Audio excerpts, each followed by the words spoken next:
Good morning, everybody. Welcome back to Coffee and Christ on a Sunday morning. I am Daniel P. Riley, joined by Michael and Jonathan, who's on the road. Today, one of the things I wanted to talk about, we were speaking about yesterday during our men's group discussion, and it's been on my mind. I've been doing a little bit more deeper contemplation of it, but we'll start with a couple of quotes, and I think you'll get the gist. So in John Milton's Paradise Lost, it says, "The mind is its own place, and in itself can make a heaven of hell, a hell of heaven." And William Shakespeare in The Tempest said, "Hell is empty and all the devils are here." Winston Churchill said, "If you're going through hell, keep going." And one of my favorites, C.S. Lewis, also quoted, "The safest road to hell is the gradual one, the gentle slope, soft underfoot, without sudden turnings." There's a couple of funnier ones that I often quote when I'm feeling grumpy, which is Jean-Paul Sartre's "Hell is Other People," which is one of my favorite things to say when I'm in a bad mood. But my most beloved author, Mark Twain, once said, "Go to heaven for the climate, hell for the company." And later added, "I don't like to commit myself about heaven and hell. You see, I have friends in both places." Now, we were talking about, in our call yesterday, the mindset of positivity and negativity. And it's just been on my mind all day long yesterday. And even when I woke up this morning, part because a couple of things that Jordan Peterson said rattled around in my head. And there were two pretty famous statements. One being, heaven and hell are as real as you make them, which I think is true on earth. And the other was, it sort of dovetailed off of it, but the idea was that you're manifesting your own personal hell here on earth by living a life in separation from God, the denial of truth. And as he often says, living a life devoid of meaning. Now, we were going a little bit more nuanced in our conversation, and I had posited that the most unhappy people are the people that aren't looking to help others. They're just trying to satisfy their own wants and desires. And this has been an example in my case because in the almost 5 years now I've been doing what I do, helping writers as a writing coach and an editor. My mindset turned away from why isn't my life working out to how can I make my clients' lives better with their writing journeys.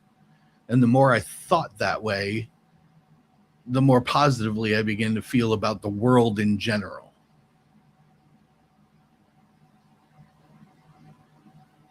So in my opinion, I believe that the servant's heart, helping others, is what makes me feel the world is more tolerable, because for 20 years before that, I was a pretty grumpy SOB.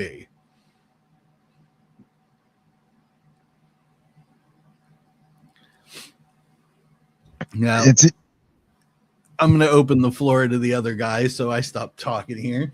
Go ahead, Michael. Me? Yeah, I can hear you. Hear me? Okay. It's interesting, though, too, because within each of those, like we were talking about the conscious positivity and unconscious positivity, even with helping other people, that can quickly become people-pleasing. So whenever you're on either side of the spectrum, like it goes without saying, like being selfish, play it out. You end up Ebenezer Scrooge, right? And that's a great story of where selfishness leads you. But even in the selflessness, I think this ties in with the conscious positivity and the unconscious positivity, which is something that I've been reflecting on because I thought that was a really good point that you made yesterday with that.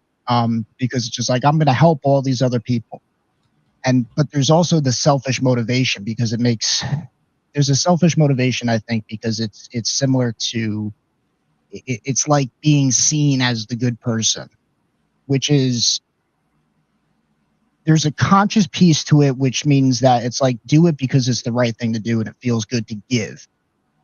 But the bad part is where it's like you're doing it to be seen as the good person. So it's like maybe there's reps that you're putting in, right? You're giving to other people because it's the right thing to do and it feels good to give. But at a certain point, I think you're not even thinking, you're just doing it.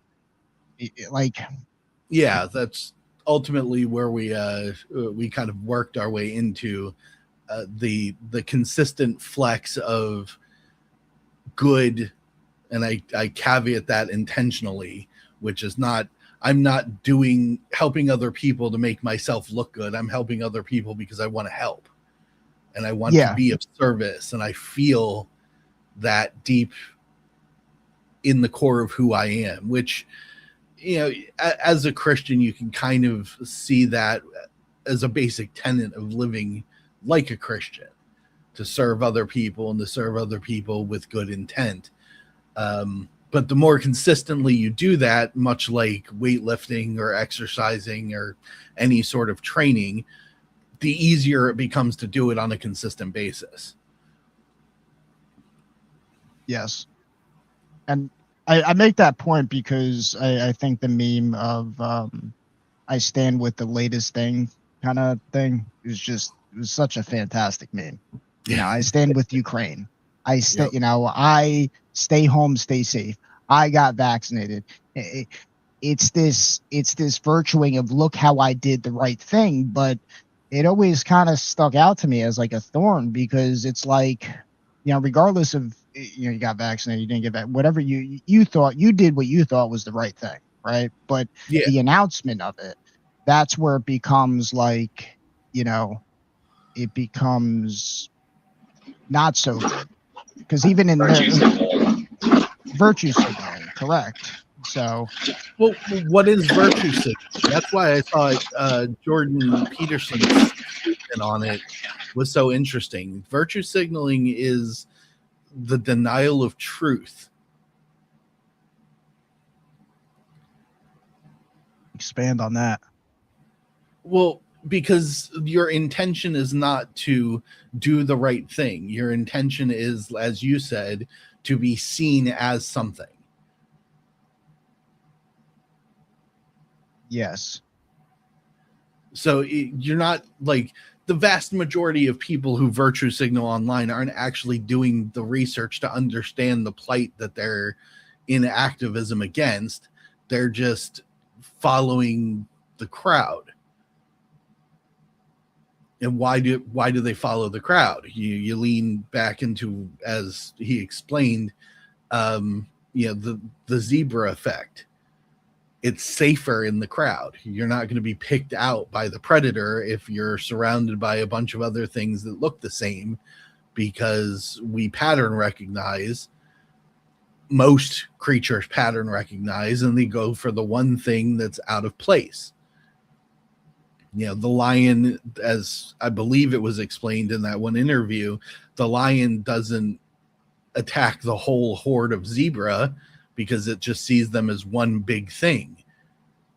But if one of them strays away into another section of brush, then it's one small thing all by itself, and I can attack that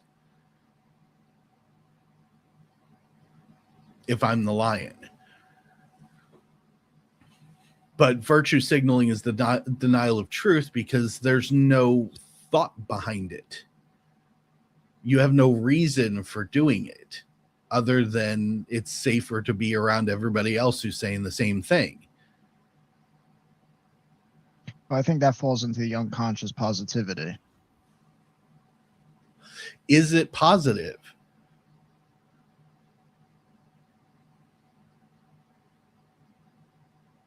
Well, that's where I think the whole thing is. I don't think it can be positive unless it's first conscious.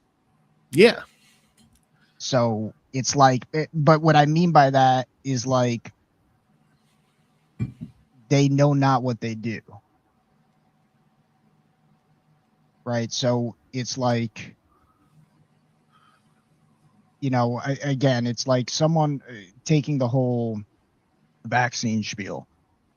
The people who were my enemy was not my neighbor who got vaccinated.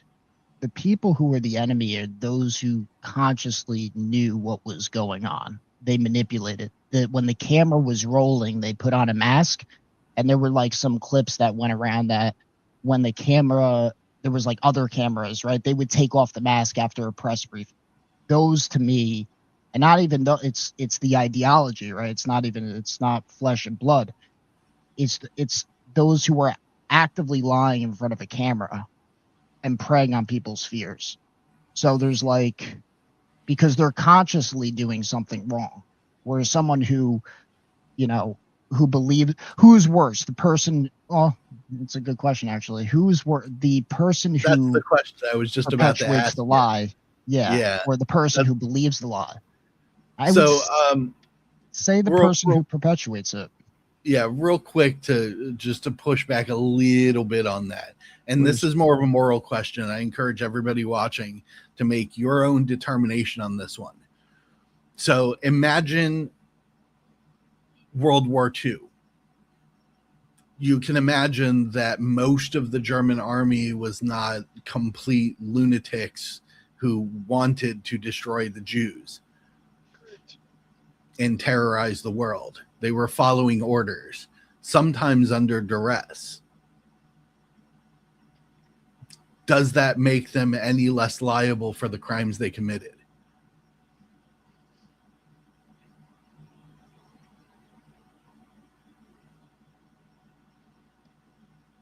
It's not, I'm not expecting an answer from everyone. Just think about it. Because that is part of your personal moral foundation, how you feel about a scenario like that. And it applies to this concept in a slightly less drastic form.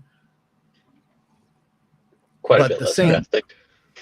Yeah. It's like who's more like if you have cancer, who's more responsible, like the cancer cells or the, you know, the white blood cells? Or, and what I'm saying is that like if the body is sick, who's like we're nodes in a network is what I'm saying. So the cancer cell is Exactly, Donovan. more The age-old question of Nuremberg. yeah. I forgot who it was. It's like everyone's responsible for the sins of everyone else. I think it was who was the brothers something. He's a big writer he wrote that thing. The It'll book come. Brothers Karamazov. Yeah, who wrote that? Dostoevsky. I think it was from Yeah, I Dostoevsky. believe so. Yeah.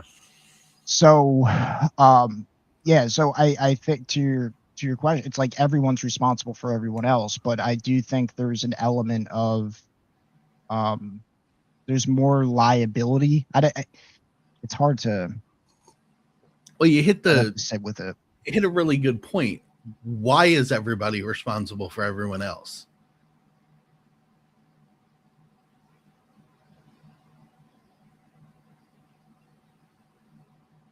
Like, Michael, would you want me to be looking at you for answers about what billions of people on planet Earth are doing? What do you mean? Well, if everyone is responsible for everyone else, then I can lay everything on your head. You're part of everyone else. I can ask you why things are happening hundreds of thousands of miles across the planet. Because it's your fault. You're responsible. Yeah. I mean, yeah, that's, I guess, where the crux is.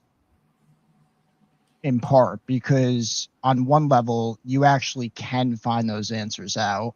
And on another level, you can't. meaning that it's like we can the idea that we had spoken on, that everybody's different, everybody's the same. Mm-hmm. The more I understand myself, the more I can understand other people. So I mean, that's kind of where this whole thing happened, where it's like taking the vaccine thing, right? Because when I had a disagreement with somebody, initially there was high emotion, and then it was like frustration with other people who had a difference in opinion. And that shifted to, well, you know, if what I'm saying is true and what they're saying is wrong, just taking that, you know, I was willing to say I don't have all the answers, but that's besides the point. But let's just take that as the truth. Then again, this kind of ties back to what you're saying, is my goal to be right, to be seen as right, which was a hidden motivation in part. It wasn't fully what is right. And as the shift was to what is right, that's where it became more about, okay, let's just listen to what this person has to say. Let's ask questions more. Let's be patient. Let's walk away from certain situations. So it became more operating in what is true rather than to be right. Right. But then you're not denying truth. You're seeking truth. Yes. I mean, we're far away from where we started at this. Well, you know, my premise was that virtue signaling inherently is the denial of truth. And the reason for it is because they're not actively seeking the truth of the situation. It's just parroting behavior. Versus embodying virtuous behavior. Right. Like virtue embodiment versus virtue signaling. And it's in the term, because you've said before that it's, if you're doing something for the proper reason and you're learning about the thing in order to affect a change within the thing, that's not a signal. And you don't need a signal. You were just saying earlier that if you're doing the good thing because you want people to see you doing the good thing, that's signaling. So it's right there in the definition of the term. A virtue signal is not doing the right thing for the good. It's doing the right thing to be seen. So it's ego driven in some regard. Even if it's self-preservation, that's still ego driven because it's self-preservation.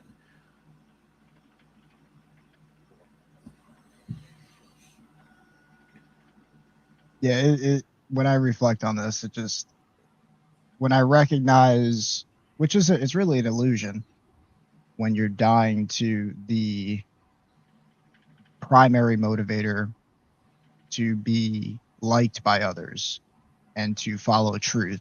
And as you go through that hell, which is, I think it's an imaginary hell because it's just a lie. Most hells are a lie. Yeah. So as you go through that, and then there's a scene in Peaceful Warrior. Mute this if you're interested in seeing it. It's a great movie. For the next 30 seconds.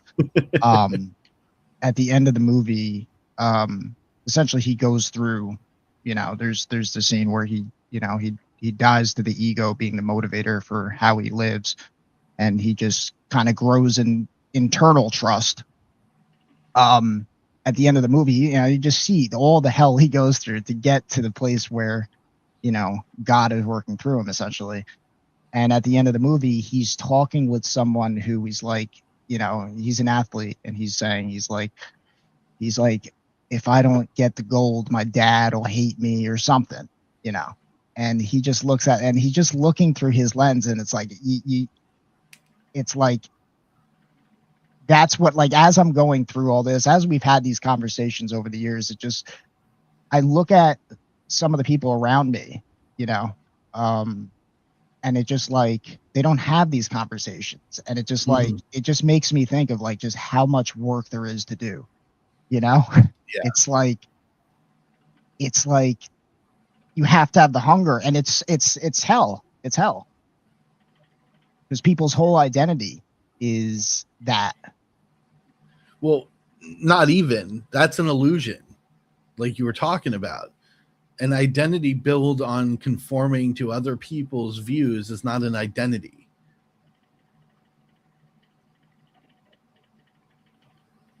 And it's no wonder so many people are so upset.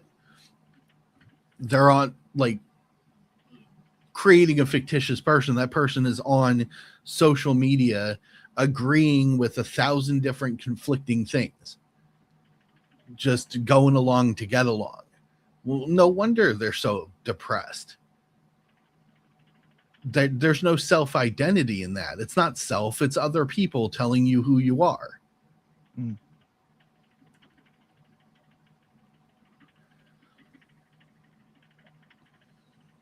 And it just, like, it's when you, like, it's just a lot.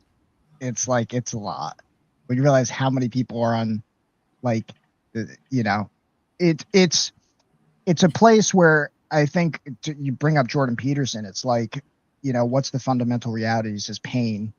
And it's like, is there something greater? And it's like, I think he's saying in an interview, it's like you go through the abyss. Like when discussing positive, you know, conscious, negative,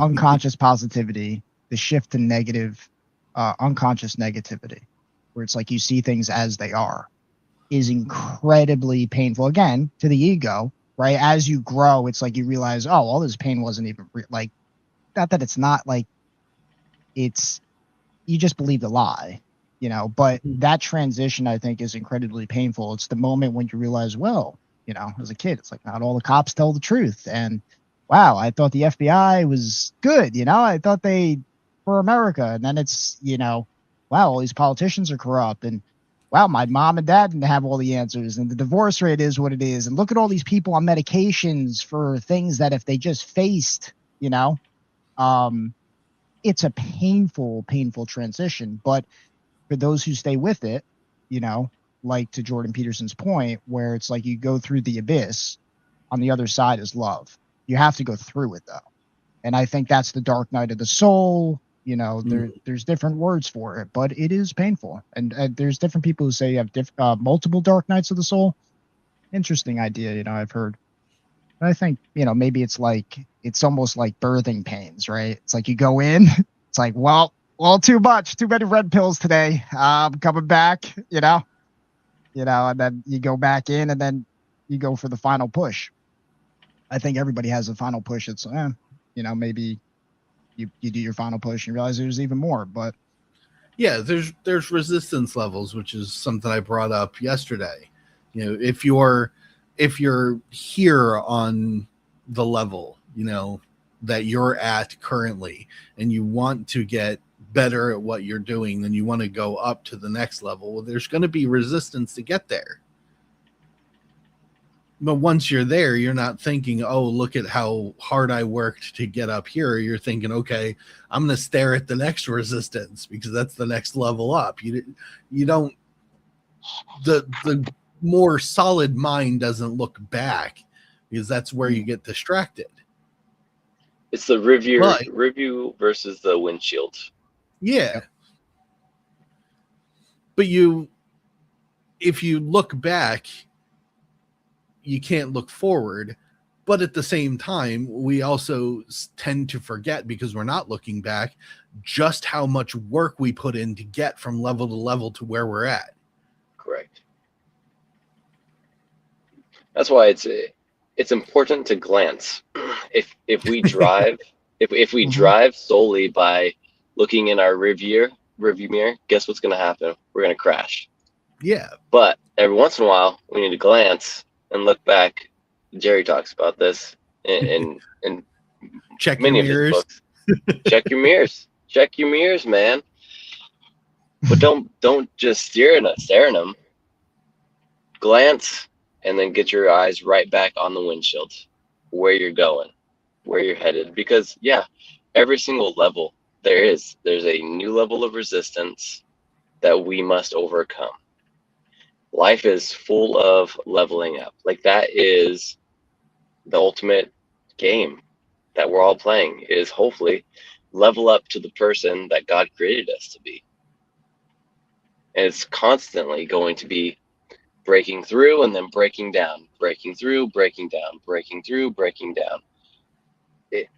It never ends. And God will continue to put trials and tribulations in our path to forge the individual that he knows us to be. Now, one of our brothers was talking about the black pill moments, and if an individual that has been black pilled, which the black pill thing, that's just an individual essentially living in the unconscious negativity kind of realm, right? Is that what black pill is? I'm not talking Nihilism. about black pills. I'm not talking about pills anymore. Got attacked. No longer talk about them. It's a safe space, Michael. You can talk Nah, about it. You know? But I love the analogy, dude. You need but that's red what it is, pills. right? Yeah. Yeah, as black pill I is just- understand it, it's nihilism. Is nihilism. Okay. So I look at it as What do you conscious think? negativity. I think it's conscious it's that- negativity. yeah, it's like like I bring it up like it's the George Carlins. It's like you see through it, and there's a lot of truth there because they do speak a lot of truth, but there's almost like no message of there's no love in it, right? Because it's like, you know, it's what makes Christ awesome is both the forgiveness and it's like he's fear the lamb, right? You hear that it's both compassion, mercy, but it's accountability and it's judgment, and it's righteous judgment. Black pill is? No. That's like it's both of those. That's black pill is just the I think it's just the judgment part of it.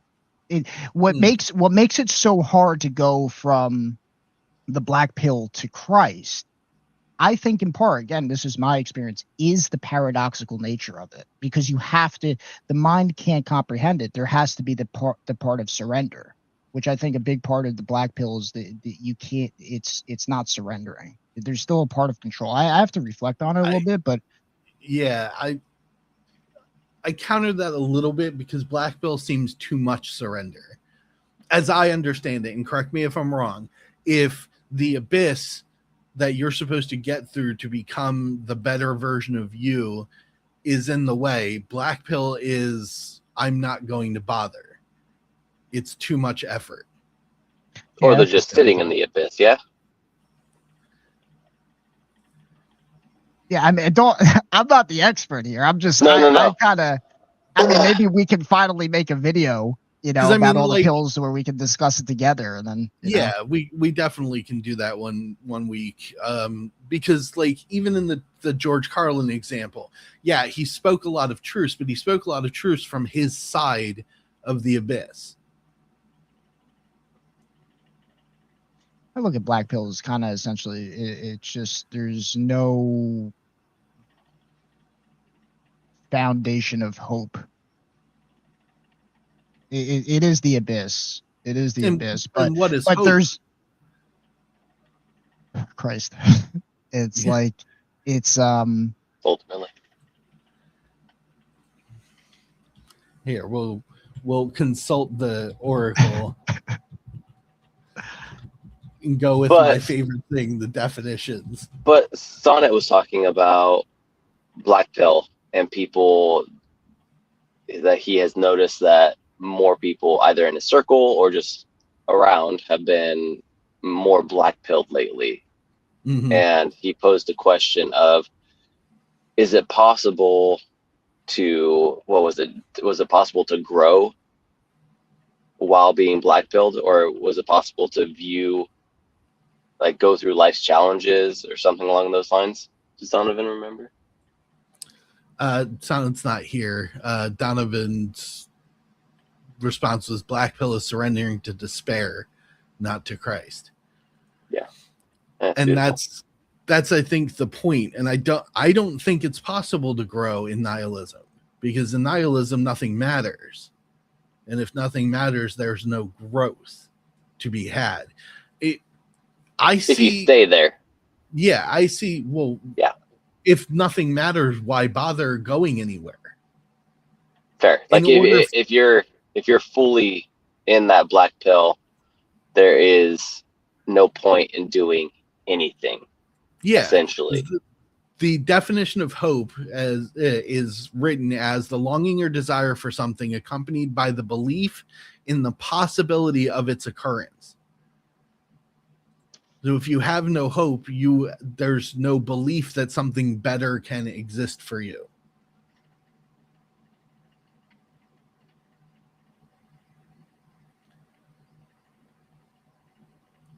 So if there's no belief, there's no longing for something more, then there's nothing to pursue. And if there's nothing to pursue, there's no way to get from A to B, because we don't just wander the world willy-nilly. If you really think about it, everywhere we go, there's a purpose behind it. Generally speaking, yeah.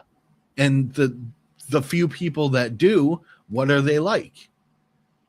The few people that wander aimlessly, what are they like? They're sad.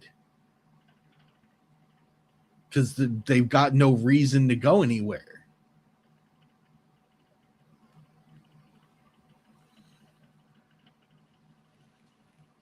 And that's when it takes someone to pull the individual out of the nihilistic life that they're living. I think that's a factor, but at the same time, most famous quote, you can lead a horse to water, but you can't make it drink. Well, Correct. dust the feet off. It's still, I think there's still an element of, I think there's the willingness to do it, because when you realize how much we've all needlessly suffered in our life, and then genuinely, as we follow Christ, how much life gets better, and not better as the ego. There's the deep wisdom. It's like, it doesn't necessarily get better, but our ability to deal with it does. When the trials and tribulations, as you said, come, it's not so much of, the surrender element, I think, is a big piece of it. And I think that's a big piece with I think Donovan did make a good point. I think there's something to unpack in that, because there is an element of surrender that is very difficult to grasp. It's impossible. Maybe it's a God incidence that it's impossible to grasp from the mind. There's just an element of just doing it, to Daniel's point yesterday, where it's just take Christ, for example. It's a conscious decision at a certain point to believe, right? It's like, okay, pick up your suffering. This is the right thing, do it. But there's a part of us, our sinful nature, doesn't want to do this. That which I want to do, I don't do. That which I don't want to do, that I do. We can all, I think, relate at some point in our life, that part of us. So we have to make a conscious decision to do said thing, right? And the world is going to give a million reasons why. For myself, I'm getting married. You go into black pill space, it's like, well, half people are going to get divorced, and all this and this and that, all this information is going to come out, right? If you start a business, well, most businesses fail. There's all that stuff, right? So there's an element of just conscious decision to do,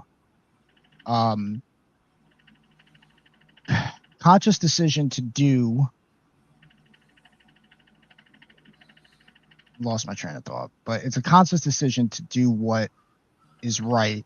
And then, the surrender element is that's where I think even taking a business, right?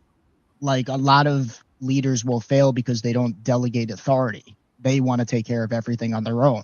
So a big part of surrender in that would be, I'm going to give up control, right? So and to me, that is in the same thing with what Donovan was saying, the surrender element, because a lot of the black pill, it doesn't want to surrender, like you said, to Christ, right? They want to surrender to Christ. So, yeah, add to that. There's something. Yeah, Well, there's a nuance to that. Go ahead, Jonathan, and then I'll So explain. when we surrender to Christ, the results, if you take your business example, the results don't matter, because they matter, but we don't worry about them because we are fully surrendered to Christ. And we know that when we surrender to Christ, he will take care of us, including the results in business, the results in life. And that's one of the hardest things, is fully surrendering that, because we as humans look at the results and focus so much on the results of things and less so on the process, where the process is the main thing we need to focus on. Because through focusing on the process and glorifying God while doing the thing, whatever that thing may be, the results will come. But if we continuously focus just on the results, we get sad when we don't hit particular milestones that we've made up in our brain. Yeah, I think that's actually a good point, because like, let's say you have a business and you're looking to make, I don't know, you're trying to make $10,000 a month or something, right? And you only made $1,000 the first 6 months, $1,000 each month, right? The black pill mentality is, to your point, the black pill would just be like, well, these metrics are not meeting where we're supposed to be. This is, we got to give up. We got to do something else. Whereas it's the process. It's like, no, we're doing everything we can, so it's not the right time. That's a lot harder. It's a lot harder to do that, right? If you're genuinely doing everything that you can. And also the surrender element is the serenity prayer, the change the things I can control, and maybe there's something I'm not doing in this business, and to have people who can correct me on that. And then also maybe it's just not my time, and trusting that as well. That, and you're $6,000 ahead of where you already were, right? Yeah. Negative.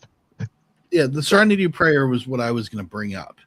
And because the serenity prayer doesn't say, give up everything. Correct.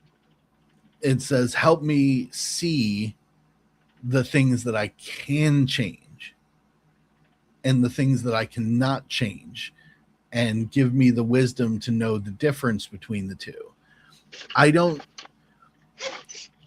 In that, using your business example, if you set a goal to make $10,000, that's the worst possible goal that you could set for yourself, because it's literally set for yourself. I was talking to Donovan about this a couple of weeks back.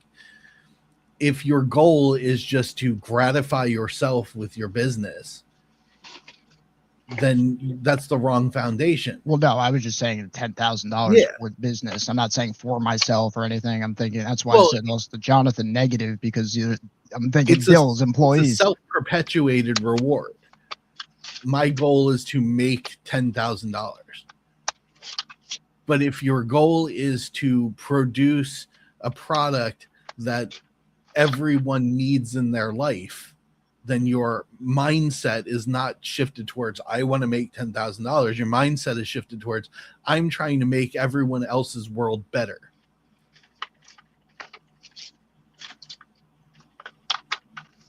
By producing a thing that makes their life more efficient and possibly more comfortable. And in that, I believe that that's where God looks and says, yes. Because my friend and business partner, Jared, mentioned this. He was talking with his pastor about our media company and some of the trials and tribulations. And his pastor said, God sometimes provides things immediately, like gives you everything you need to succeed. But for the most part, God is in the manna business, which is the slow buildup of energy. The what business? Manna from heaven. Yeah. Yes. So it's the slow buildup. He gives you what you need just to keep going as you build into what he wants you to be in this thing. So it's not an instant gratification thing. It's a slow, gradual growth over time. But if your mind your individual mind in this business example is, well, my only goal is to make $10,000. Well, then you look at the $1,000 you made and go, well, I failed. And that nihilism, why bother? Yeah. Where hope is the question, why not? Yes. Yep. But if your heart and your mind are synchronized to, I'm here to help people. I didn't make $10,000. I made $1,000 and I helped 12 people and made that $1,000. Then your heart and mind are towards making other people's lives better. And you can take that as a reward. See, it's the difference between self-gratification and the gratification of others. Which is where what I learned over the course of my time, there were those first couple of years, I was only working with 1 or 2 clients a month. But I was grateful for every moment. And every time I finished working with them and they were thankful and celebrated the launch of their book, and I saw people purchasing that book and talking about it, how great it was, that was more satisfying than the money. The money paid my bills, but the work and the reward of seeing them succeed is what made me get up every morning. It wasn't the $1,000, because there's billions of ways to make money. Yeah, but there's only one way to feel good, and that is helping someone succeed. That's why most rich people are depressed. They have a ton of money, but they're not helping anybody but themselves. The ones that do, though, are not. They're so happy because they do have that servant's heart. Right. You know, God made us to serve. Well, yeah. I mentioned this yesterday. What did he say to Adam? You have dominion over all these things. Go take care of them. He didn't say stare at them. He said, go take care of them.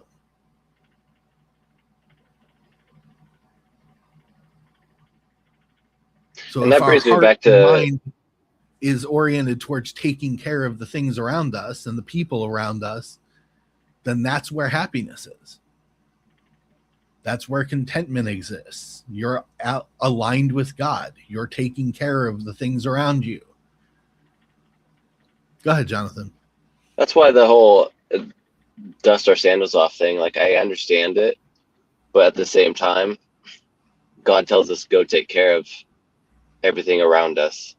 And that includes the nuance there was people. If someone's not willing to be helped, willing to be taken care of, then you redirect your energy.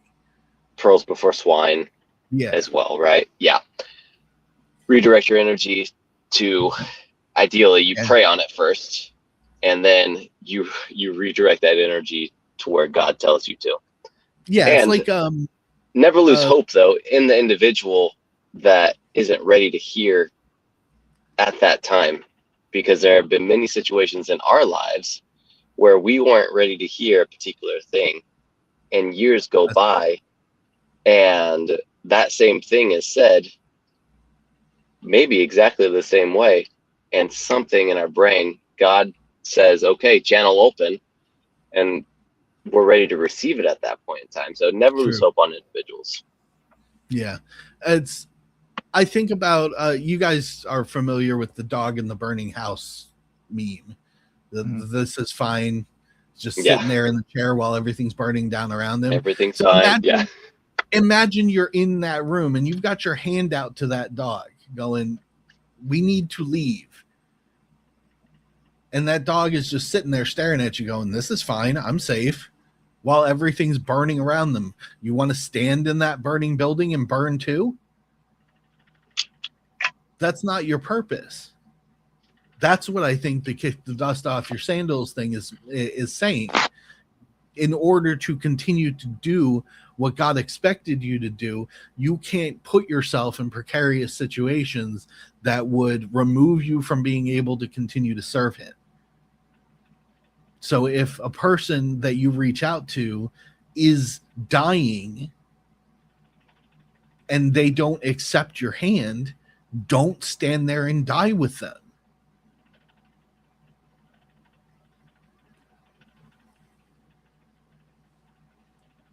It reminds me of Jesus in the wilderness when the devil says, "Throw your body off this wall. You know, your Father in heaven will save you." And Jesus is like, it says it right here, you know, that we are not supposed to test our Father in heaven. And I think that's exactly what, whenever we put ourselves in stupid situations, we're tested him, and thank God he's a patient, grace-filled Father that continues to pull us back up time and time again. Yeah, absolutely. And some of what we talked about touched on. I had a conversation with my mother a while back, and she made this wonderfully interesting statement that tickled me to no end, which was, we got to figure out how to make money without dealing with stupid people. And I said, I don't think that's possible.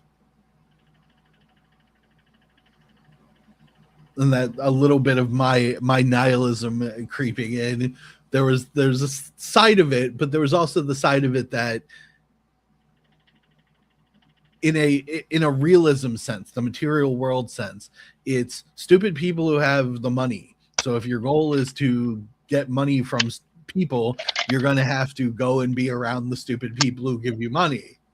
So there's no getting around that. But if, like I said, if your purpose is to try to help the stupid people, then you're personally being rewarded for not thinking of yourself first. Like the whole premise of the question was self-oriented. How do I get money without having to deal with people? You can't. It's not possible because currency is a social construct. So in order to get currency, you have to be social, which means you have to be around all the people, including the dumb ones. Now that's a little bit of my personal grump coming back out, but that was what my mind was like for decades. I work this job. I work with a bunch of assholes. I hate doing it. But then I put myself into a position where my mind was based around, I may think everybody's an a-hole, but I'm going to try and help them with the knowledge that I have. And some of them proved me right, and I had to dust my sandals off. Many of them didn't. And it changed my mindset. So I began to make a heaven of my world instead of living in a hell of false understanding. Also comes to mind too is the path to hell is paved with good intentions. I think that goes into the ignorant positivity. Yes. But again, ignorant though? Sort of. I think he's on the right track with the word, because ignorance isn't defined exactly the way you expect it to be defined. Ignorance assumes, like we all assume that the word ignorance is not understanding something. Mm-hmm. Missing the point. Yeah, ignorance is more like Jordan Peterson said, the denial of truth.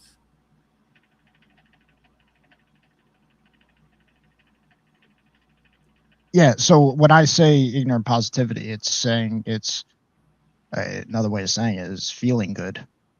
If somebody says, for example, I feel good sleeping with hookers. Feel positive, my life's good. Work out in the morning, have a hooker at night. I feel positive. I'm happy. They're happy in your life. So is that positive? Like, it depends. And that's where I think the conscious positivity part comes in, right? And that's where it's like, there's something to be said about, I don't like, know that that's unconscious though. I said ignorant positivity. Yeah, To you, like choosing not to follow the truth for whatever Yeah, reason. I mean, fair. I think, well, that's why also I was playing with the point before, right? Is like the conscious, you know, who's more at fault, the conscious one who doesn't follow the truth or the one who's blindly following it? And it's like, it's where Jonathan's quote comes to mind, where he's always like, it's the intention of the heart. Because I do think that there are people, and this is where it's like, it's hard to like judge, right? Because is a person just being fooled, you know, and they genuinely are, they're good with God, or are they lying, right? So who am I to judge? I don't know. It depends on the person and the circumstance, right? So I Yeah, mean, Well, well, God and I is try my God is the ultimate judge of the heart. correct. And how we frame it, well, that's what Daniel was talking about. How we frame it is either going to create a heaven of our life, how we view a life, or it's going to create a hell. Like I try, and it doesn't always work, of course, because I'm human. But I try to look at it and Nothing give people the benefit of the doubt, where they have a good intention in their heart. I don't think most people are out there just trying to be a-holes and trying to, you know, perform malice. Like I really don't. I think a lot of people are just trying their best and trying to live this life as best as they were taught and they see fit, which we may not agree with. I'm with you, kind of. Like I operate under the same belief, and even during my darkest grumpy phase, I was always looking for the person that was going to prove me wrong, that people weren't as dumb as I thought they were. But at the same time, I'm not sure that. I didn't say anything about intelligence, Daniel. I didn't say anything about intelligence. Yeah, Yeah, okay. Difference. Well, biblically, it makes sense. Realistically, though, I'm not sure. And you, feel free to push back, anybody that's watching. Even if you're unconsciously denying the truth to yourself, if, as Michael posited before, we are in some way tangentially responsible for everyone around us, then your denial of truth affects everyone around you. And it affects everyone around you in a malicious capacity. Meaning malicious, meaning it does harm to everyone around you.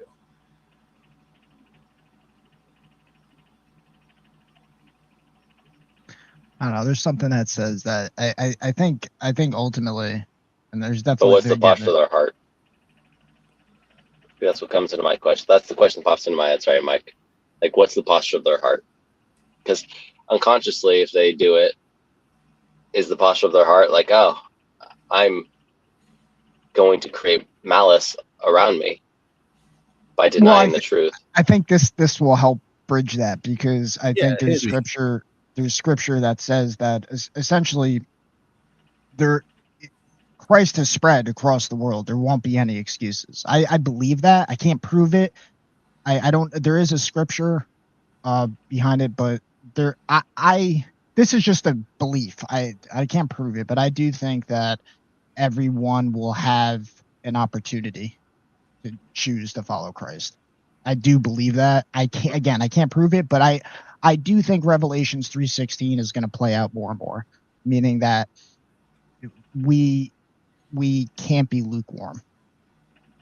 And I pray that we grow into that more and more now, because I think what's, you know, to your point before, Jonathan, I think, you know, most people don't want to cause problems, and I do think that, and I see that, and what I think is going to happen though is that I think a lot of the roots aren't deep, meaning that the so-called positive, you know, positive, because to me, positive is Christ. That's genuine positivity. That's my point before with the hookers. That might be a dopamine. We live in a world of dopamine. So when the storms come, COVID came, was a storm. It revealed to me how much the roots aren't deep. The roots are in football and, you know, feel good dopamine. And I realized my roots were in that too. But God was pulling on my heart. It's like, no, you gotta go deeper, you know, because the storms are gonna get more. And if you don't plant the seeds now, it's gonna be harder and harder. You know, so Yeah. I think I'm with you. The growing part is really important, because I think that it doesn't happen overnight. Faith doesn't happen it can, because God can work in everybody's life differently. You know, someone can be in an accident and bam, you know, God speaks to them, and if it can happen, but I wouldn't recommend it. I wouldn't prescribe it, you know. I wouldn't prescribe, hey, you know, just pray that you're going to have some miracle happen to you, you know. I think for most of us, we have to put in the work, and those are the daily reps, and that's the, you know, it's what we're doing now. It's fellowship is a part of it. I think that's a really important thing. We just had a challenge called Who's Your Nathan? You know, I think it's really important to have and as Jonathan said, and I said, I mean, you guys are my Nathan. I didn't, you know, it's like, it's those people in your life who are going to tell you the truth. They're going to tell you the uncomfortable thing. They're going to nudge you towards, you know, that right place. Whereas, you know, a lot of the friends might just be, hey, you know, you spend time, and that's good too. You know, it's very rare to have, you know, the older people in my life who used to tell me, it's like, you know, you have just a few friends, you know, you're blessed. I realized that, you know, as I get older, it's just like to have those few people. A lot of people don't even have friends, you know, so. Yeah. Sadly, I think they do. Have those people. I think they do. That's where I'm coming from. Acquaintances. Yeah, that's where I'm coming from with this. Is it that they think they do, or they've convinced themselves they do? Because to convince yourself is to, again, lie to yourself about the quality of the character that is around you. In your analogy of friends, you've convinced yourself that the fair weather people that you talk about video games with are of a quality that enhances your life in some way. I'm just using that as an example. But to go rewind a little bit, using the COVID example was what I was talking about.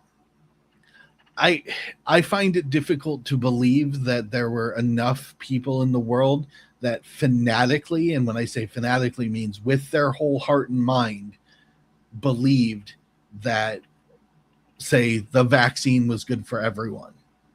And yet it was pitched as good for everyone by so many that I had to wonder if most of them had convinced themselves through their attempt at conscious positivity that it was, even if we're built to doubt, we're built to question everything. Ever since we got free will, Adam wasn't, but you know, we as humans down the line have always had the free will to determine for ourselves what is right and what is wrong. And God set a framework that said, if you want to understand true right and true wrong, then you come to me. You know, I am the Alpha. I think most people are living Groundhog Day and Truman Show, and I recognize that within myself as well. And I really, it's, yeah. The point I'm getting at is the conscious positivity of it was, I want people to get better during this plague. Correct. But did they, with their whole heart and mind, believe that this vaccine was going to make everyone better?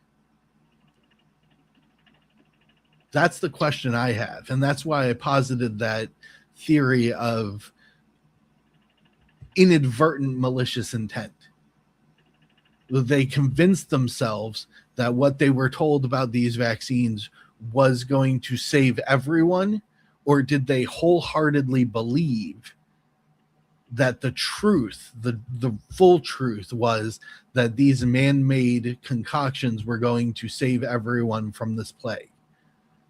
I think it's the latter. I don't think most people have wholehearted faith. No, I anything. think that, but the circus drowns out the truth.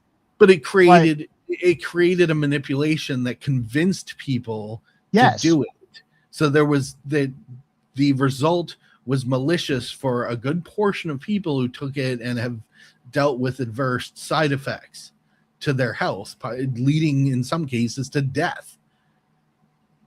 Now, they came at it from a positive perspective, but chose to convince themselves of something that was not inherently true, and then perpetuated maliciousness. Why did they convince themselves that it wasn't true? That's a good question, because I assume they were told to other people, and the positivity of I want to help. You know, we had all those arguments during that time about, you know, look at the research, look at the fact that these things haven't been tested properly. They're just being rolled out. So instead of looking at the truth of it, which is that it's experimental, hasn't been fully tested, we don't know what the actual results are going to be once it's taken, but then so many people were just like, just take it. I think that was the good. There's a tangential maliciousness in that. I've convinced myself that this thing is good, even though I don't know it would be good for you. I'm going to encourage you to take it. Make myself feel better about doing something. Yeah, doing something to help. Well, I think fear had a big role in it as well. Like they were playing on fear. They were playing on exactly helping. Take it or else you're killing grandma. That was that line. There was the touching on the superhero complex that many of us have. So when you tag, and then you also have herd mentality on top of it. Mm-hmm. Like it was a psychological storm for individuals to try to manage. So for many, like, were they necessarily convincing themselves? I don't think so, because they didn't have to. They had other people convincing them to do what they thought was best.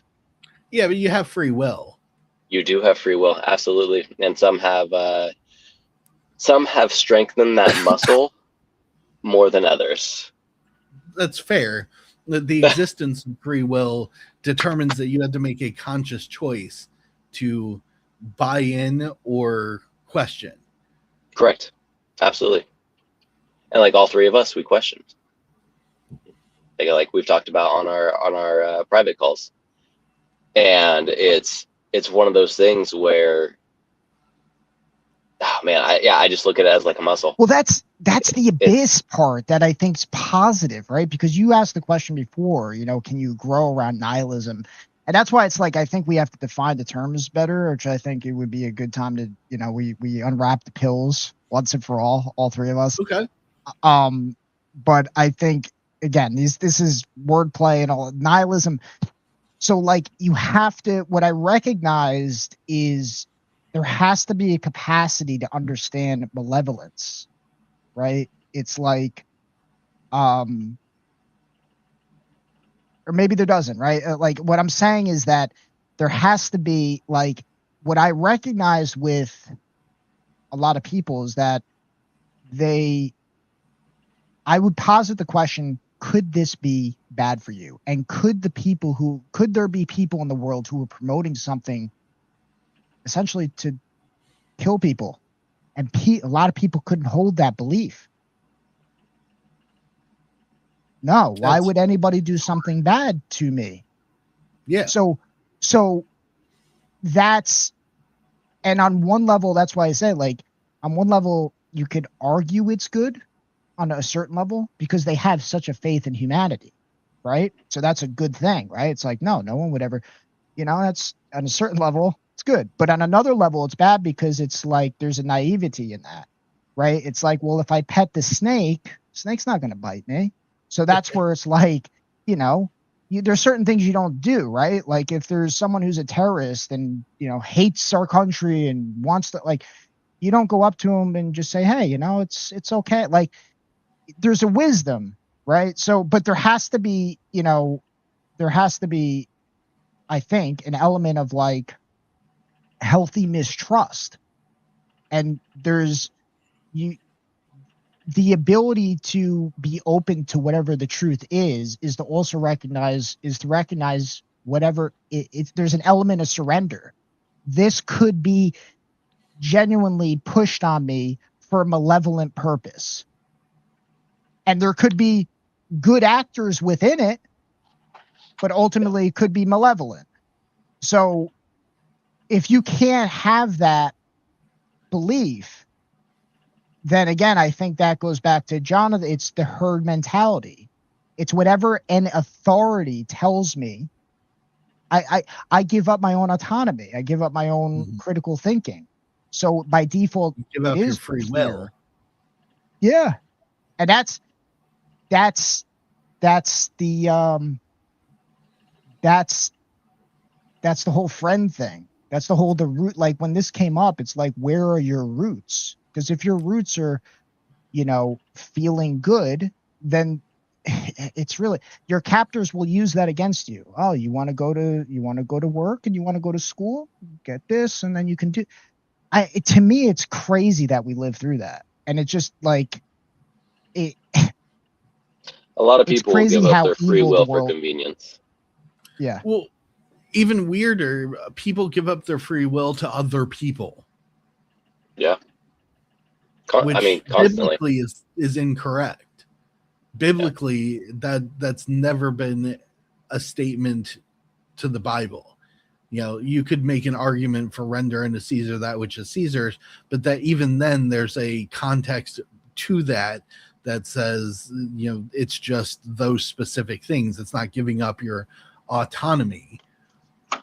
The only thing the Bible has ever asked us to do to give up our autonomy is to give up the things we have no control over to the person that they belong to, which is God. So, like, using the example, I can look at the propaganda around the vaccines and I can say to the people around me, hey, I don't think that these things are as safe for you as they're saying. Please, do your due diligence first before you go and get it. And that's me affecting a change around myself. Bill's comment, the children of Israel said, you've led us to our deaths, return us to Egypt so we can serve them and be fed. Yeah, there you go. So if I do that, then I'm trying to change the things that I can change. But even within that, right? Because I think that's the responsibility in a certain part for us as we're growing closer to God, right? To deal with, as we've discussed, the stupid people, which again, recovering stupid person right here, still working on plenty we of all it. Are recovering stupid people, Michael. Yes. Every single one of us. And we all have stupid parts in us still. Yes, and it flares its ugly head, but it's I think Christ knew what, I forgot who it was who said it not too long ago, is that it's easier to fool someone than to convince them that they've been fooled, which I believe is why he spoke in metaphors. It's why he posited questions, right? Where in one circumstance where he says, like, essentially, do you want to be saved? What a great question, right? Instead of like laying out everything, he knew his heart, where it's just like, you want to be saved?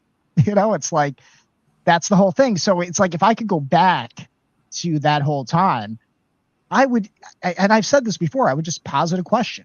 It's just like, do you think, like, I would say something maybe along the lines like, do you think you have the absolute truth on whether this is good or bad, said vaccine? Yeah. And if they said, maybe, then now a conversation welcome. If they said, oh, I absolutely know, there's no, like, you couldn't commit. Okay. Why am I opening my mouth anymore? Now it's just because I'm again, the hero. I'm the hero. Hey, I have the, no, people. The greatest question is why.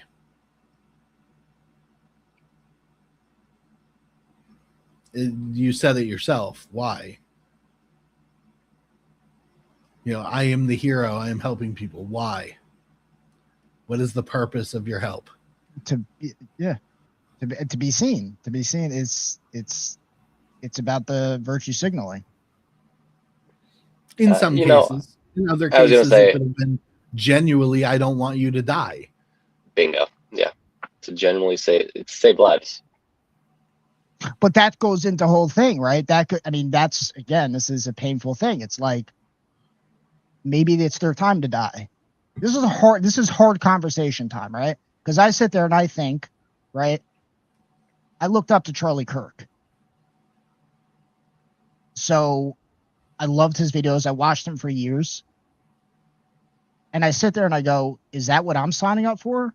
Like, that's what I'll go all in, right? And then I'll connect with all these people and then I'll be shot like that. Is that like, I thought God, but my point is that, well, yeah, but my point is that it's like, that's, maybe they're supposed to die. Maybe it's their time to die. I don't wish that. I don't wish death on any man, but I play my part and I leave the rest to God, Yep. So if you're what if you save someone and then they end up like, you can get to this whole point. It's like, play your part, follow God, and let go of the rest, right? It's like, right. Because then you can also fall into the victim hit. I could have saved their life. It's like, you're not God, Nope. It's like, unless you, conspired or committed it, you're not responsible.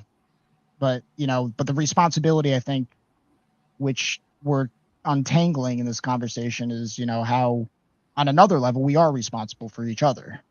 Yeah, there's your paradox. I know you love paradoxes, but there's your paradox. What if God wanted you to save that person from dying?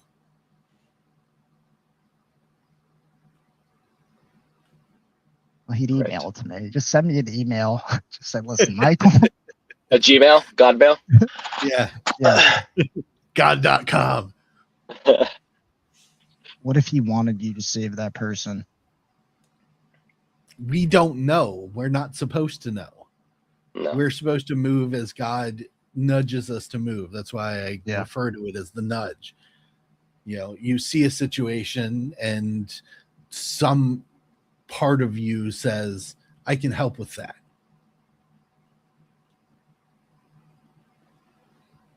But it's that little voice inside.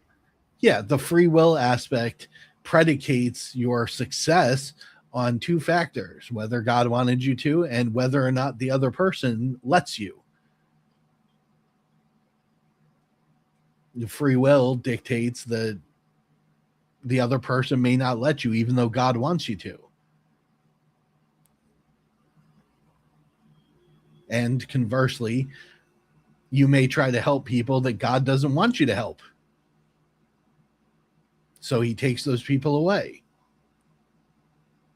Well, I think it could also be revealed. Are you, quote unquote, it's kind of a good experiment. Do you see yourself as a helpful person? And it's like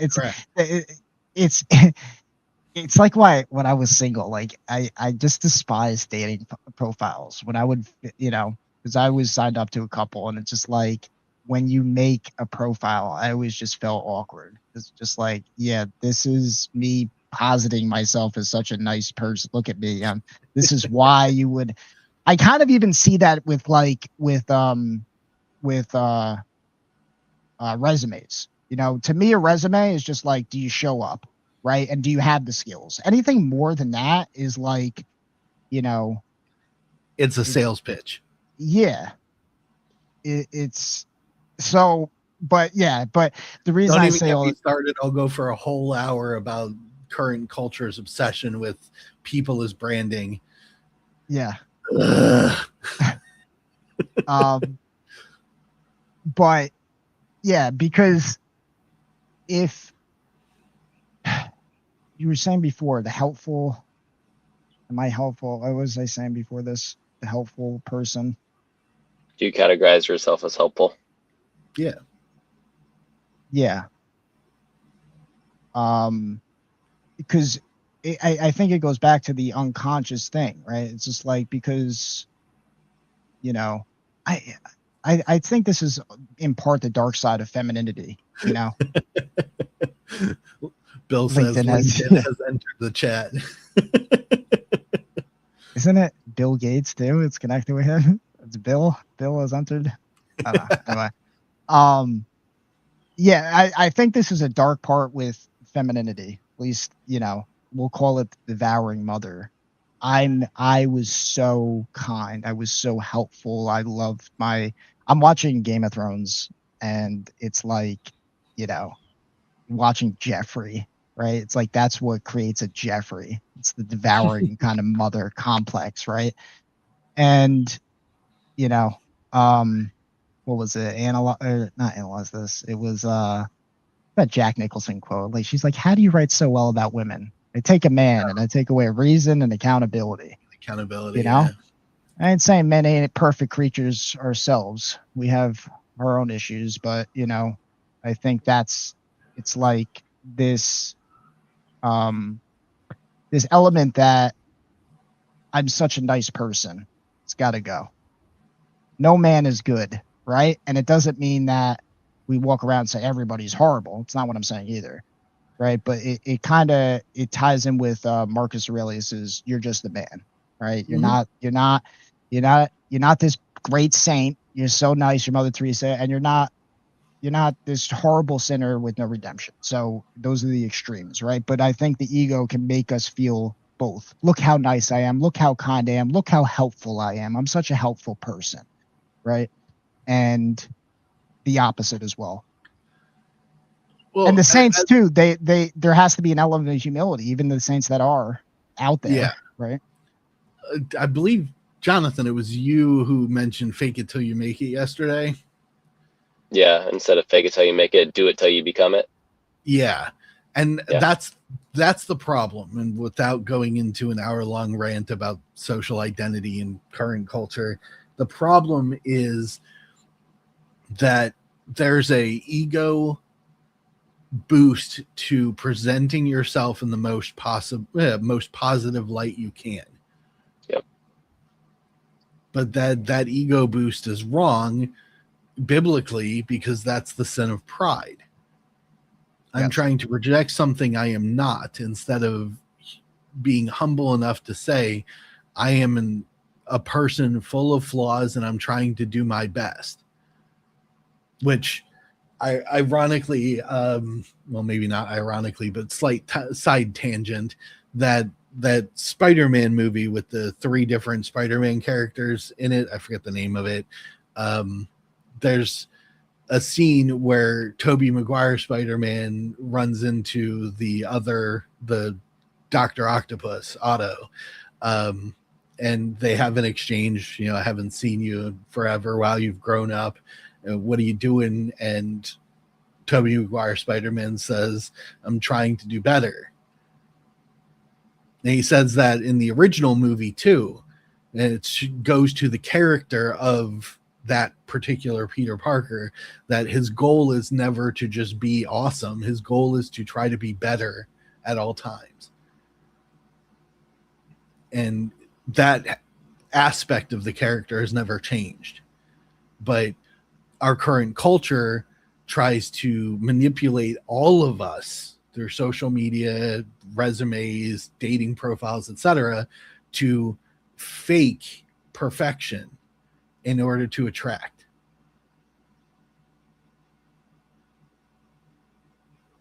But you fake that, so you're telling the world and yourself a lie that you know is not true. you're creating a whole hell for yourself just in filling out one of those profiles that way.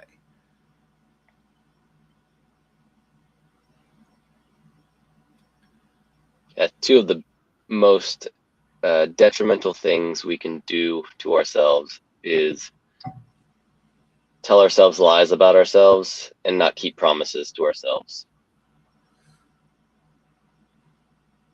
Like I if would say if just not keep individuals, promises. yeah, I mean, but like if individuals just started keeping the promises that they make to themselves, I posit that much of the depression that we see would go away. Because when you constantly tell yourself you're going to do something and you don't do it over and over and over, you're chipping away at your self-confidence. You're chipping away at that energy. And before you know it, you're looking at yourself in the mirror as an individual that can't keep promises to himself. You're lying to yourself constantly. Well, of course you're going to be depressed. But if you tell yourself, hey, I'm going to wake up at this time, and you wake up, hey, I'm going to go for this walk for X amount of minutes, you go for that walk. Hey, I'm going to read this book or write this book, and you do the thing, much of the many of the negative feelings that we have about ourselves could be solved with such a simple thing. It's not easy, but it really is that simple. Just keep promises to yourself. And in doing so, talking about nihilism and people in that black pill, in that abyss, in doing so, we then are shining a light within us that is contagious to those around us. So by second hand, you might even be pulling people, not necessarily pulling people, but being that lighthouse, like we talk about, that draws people out of that abyss, that shows people, hey, this is the way, on thy way. So I don't know. I'm totally on board. I think promises in general is better, like a more evolved form of what you're talking about, because I can see where you're going, but there's an accountability to your word that extends far beyond yourself.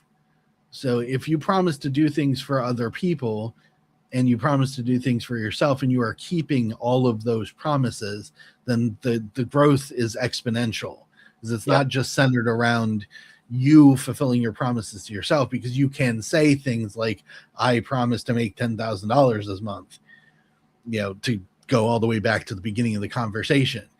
But if you're saying, I promise to be of service to the people that I care about,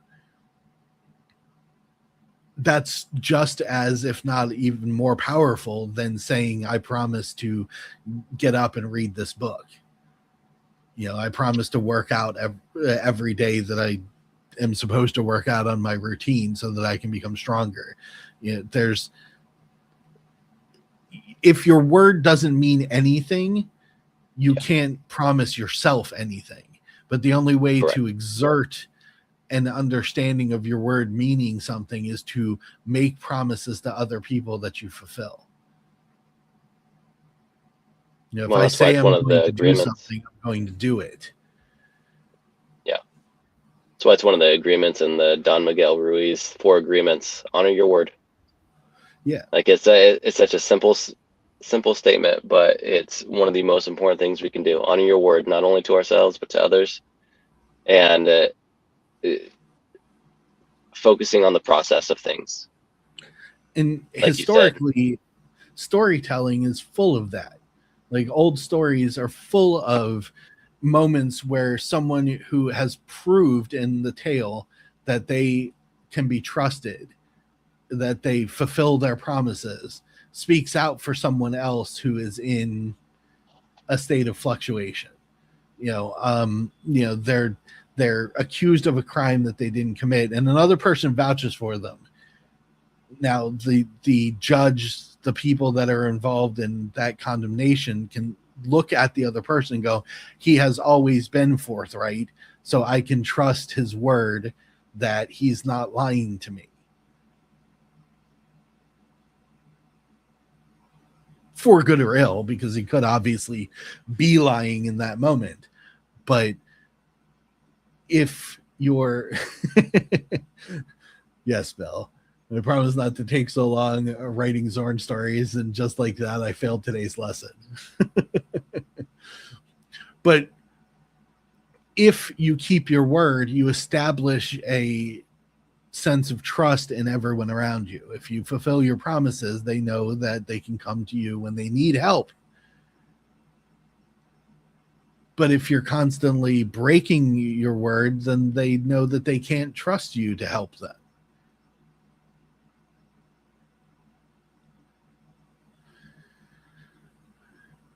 And on that note, we're coming up on an hour and a half, so I think it's time to end this particular exploration, and we'll try to coordinate exactly what we're going to do with the pills conversation in the near future.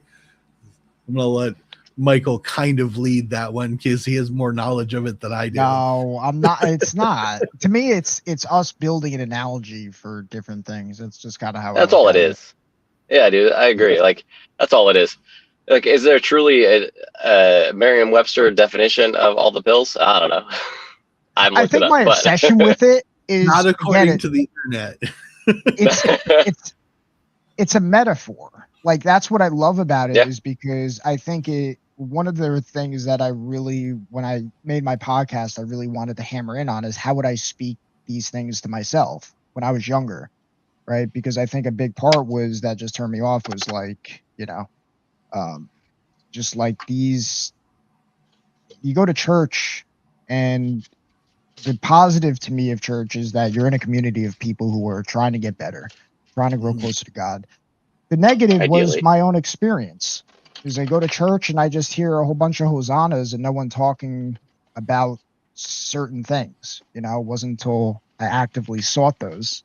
You find a lot of pastors online talking about these sensitive subjects that are taboo, right?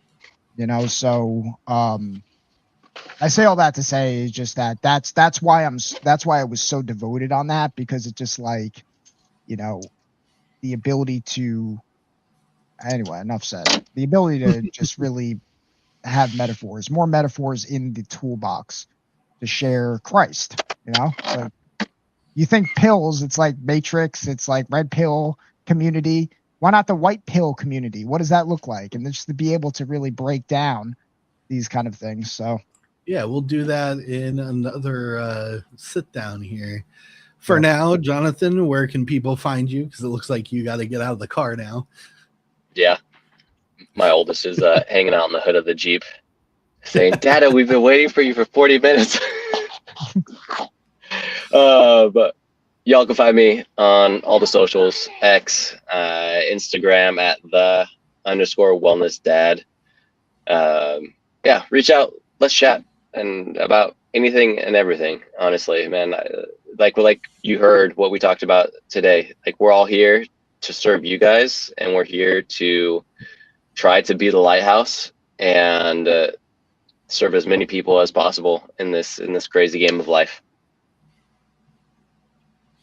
Definitely. Michael, your turn. Just search this name on YouTube, find everything there. Easy peasy.